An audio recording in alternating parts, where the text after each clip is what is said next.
क्या आप डरावनी कहानियों के शौकीन हैं? अगर हाँ, तो यह कहानी आपके रोंगटे खड़े कर देगी। आज मैं एक ऐसी भयानक और परेशान करने वाली घटना के बारे में बताने जा रहा हूँ, जिसके बारे में आपने पहले कभी सुना होगा। यह कहानी कमजोर दिल वालों के लिए नहीं है, इसलिए खुद को तैयार कर लें। अपनी कमर कस लें, क्योंकि हम मोहम्मद रियाज की भयावह कहानी का पता लगाने वाले हैं। एक ऐसा आदमी जिसके कारनाम समझ से परे हैं। मोहम्मद रियाज, एक पाकिस्तानी व्यक्ति, एक ऐसा अपराध करने के लिए बदनाम हो गया जिसकी कल्पना करना भी मुश्किल है। उसका नाम अब हाल के इतिहास की सबसे भयावह घटनाओं में से एक का पर्याय बन गया है। 2009 और 2011 के बीच रियाज ने 48 शवों की पवित्रता को भंग किया। यह पागलपन का एक बार का कृत्य नहीं था, बल्कि अपमान की एक लंबी अवधि थी। हाँ, आपने सही सुना, 48 मृत व्यक्ति। इनमें से प्रत्येक आत्मा को आराम करने के लिए रखा गया था, केवल रियाज के भयावह कार्यों से परेशान होने के लिए। रियाज के विभत्स कृत्य कराची के एक कब्रिस्तान में हुए, जहां वह एक कब्र खोदने वाले का काम करता था। उसकी नौकरी ने उसे ये अकथनीय कार्य करने की पहुंच और अवसर प्रदान किया। रियाज शुरू में एक साधारण आदमी लग रहा था, कब्रिस्तान में अपने कर्तव्यों का पालन कर रहा था। बाहरी दुनिया के लिए वह रोजमर्रा की जिंदगी की लेकिन बंद दरवाजों के पीछे एक बहुत ही अंधेरा पक्ष छिपा हुआ था। उसका बाहरी रूप भयावह इरादों वाले एक बेहद परेशान व्यक्ति को छुपाता था। उसने अपने जघन्य कृत्यों को दफनाने के बाद अंजाम दिया। हाल ही में मृतकों के शरीर को अपवित्र किया। रात के अंधेरे ने उसे अपने बुरे कामों को अंजाम देने के लिए आवश्यक गोपनीयता प्रदान की।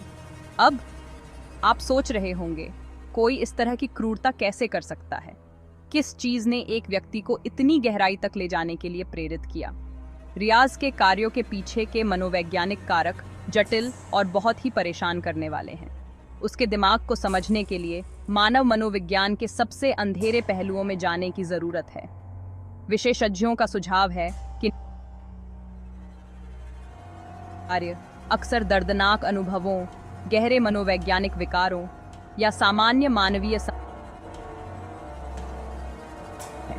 ये कारक इस तरह के विकृत व्यवहार के लिए एक खतरनाक स्थिति पैदा कर सकते हैं। रियाज का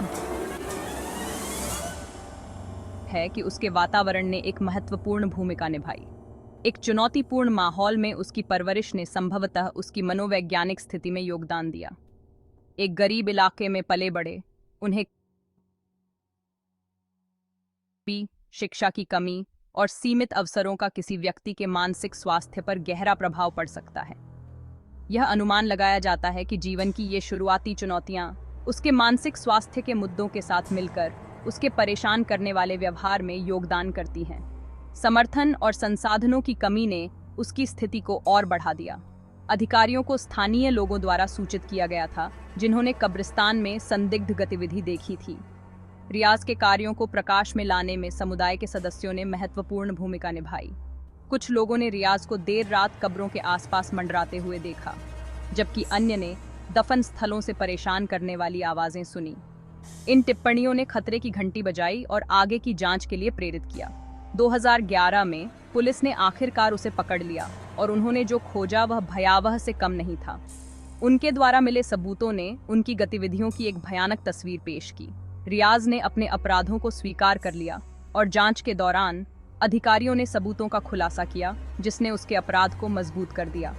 उसके इकबालिया बयान द्रुतशीतन थे, जो उसकी भ्रष्टता की सीमा को प्रकट करते थे।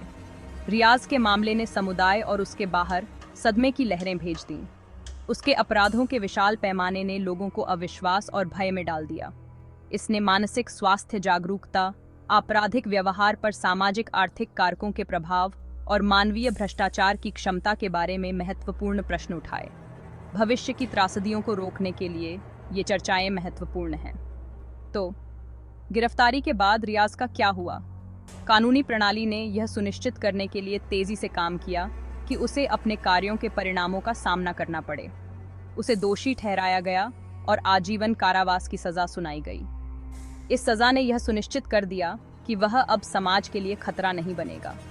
जबकि न्याय हुआ, उसके कार्यों से लगे घाव पीड़ितों के परिवारों और समुदाय के लिए गहरे और दर्दनाक बने हुए हैं। भावनात्मक क्षति अथाह है।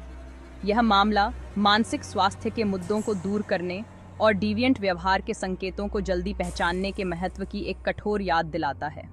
शीघ्र हस्तक्षेप ऐसी त्रासदियों को रोक सकता है। यह ऐसी त्रासदियों को रोकने में मदद करने के लिए गरीब क्षेत्रों में बेहतर सहायता प्रणालियों की आवश्यकता पर भी प्रकाश डालता है। इस तरह के व्यवहार के मूल कारणों को संबोधित करने में सामुदायिक सहायता और संसाधन महत्वपूर्ण हैं। हाल के इतिहास के सबसे भयावह मामलों में से एक में इस गहन यात्रा में मेरे साथ जुड़ने के लिए धन्यवाद। इन कहानियों में आपकी रुचि महत्वपूर्ण मुद्दों पर प्रकाश डालने में मदद करती है। अगर आपको यह वीडियो पसंद आया हो तो इसे लाइक करें और मानवता के सबसे अंधेरे कोनों में और अधिक गहरी डुबकी के लिए सब्सक्राइब करना न भूलें। आपके समर्थन का बहुत अर्थ है।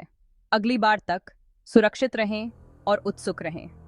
याद रखें, जागरूकता और समझ इस तरह की भयावहता को रोकने के हमारे सबसे अच्छे उपकरण हैं।